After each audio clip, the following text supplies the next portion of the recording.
જન્મ પ્રાપ્ત માનવી હતો, પણ પછી ક્રિયા એવી કરે કે માનવીમાંથી માનવ થઈ જાય, માનવીમાંથી માનવ. થોડો ખુલાસો, માનવી માનવ અર્થ જનેતા થાય, જન્મ આપનારી થાય.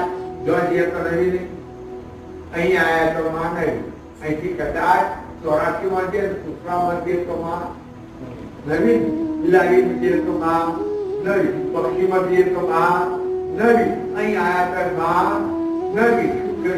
પણ ના, હવે માનવ આ ચૌદો બધી બતાવે તો આ માનવ જેને ફરી માં ન હોય એને માનવ માનવ કરવાનો છે. ફરી માં કોને ન હોય? જે ચૈતન કૈવલ્ય સાનિધ્યમાં જતો પરંકાર કે હે કૈવલ્ય સાનિધ્ય આનંદ લૂટે, ત્યારે જે દુનિયામાં આવું કરે